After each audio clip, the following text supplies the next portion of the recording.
Pernahkah kamu bertanya, apakah rata-rata tinggi badan remaja di kotamu berbeda dengan rata-rata tinggi badan standar?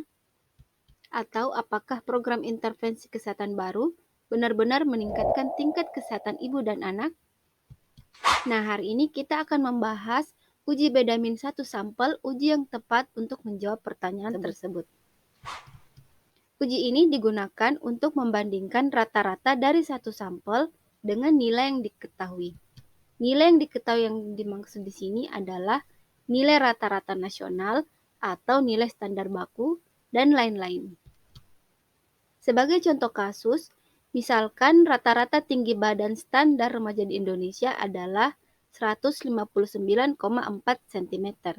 Kita ingin mengetahui apakah tinggi badan remaja di kota A berbeda. Nah, adapun langkah-langkah yang harus kita lakukan adalah sebagai berikut.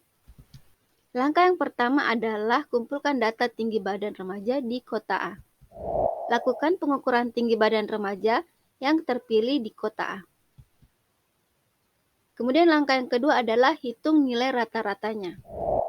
Hitung nilai rata-rata tinggi badan remaja yang terpilih di kota A. Kemudian langkah yang ketiga yaitu pilih uji statistik yang sesuai dengan kasus tersebut. Di sini kita menggunakan uji bedamin satu sampel untuk menentukan apakah terdapat perbedaan yang signifikan antara rata-rata tinggi badan remaja di kota A dengan tinggi badan standar. Kemudian langkah yang selanjutnya adalah penarikan kesimpulan. Jika hasil menunjukkan perbedaan yang signifikan, maka kita dapat menyimpulkan bahwa tinggi badan rata-rata di kota A berbeda dengan tinggi badan standar. Nah, untuk lebih memahami mengenai uji bedamin satu sampel, di sini saya akan menunjukkan cara untuk melakukan uji tersebut dengan menggunakan program SPSS. Langkah-langkahnya adalah sebagai berikut. Yang pertama, klik Analyze, kemudian pilih Compare Mean, lalu pilih One Sample T-Test.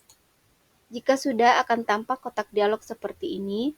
Kita masukkan variabel tinggi badan ke kotak tes variabel di sebelah kanan. Kemudian pada test value di sini, kita ketikkan nilai standar dari tinggi badan remaja di Indonesia. Di sini saya ketikkan 159,4 cm. Ini. Kemudian jika sudah, klik OK. Nah, akan tampak output seperti ini.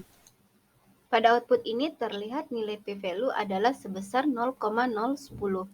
Karena nilai p-value lebih kecil dari tingkat signifikansi, yaitu alfa 0,05, maka hipotesis 0 ditolak. Sehingga kita bisa ambil kesimpulan bahwa terdapat perbedaan signifikan rata-rata tinggi badan remaja di kota A dengan rata-rata tinggi badan normal.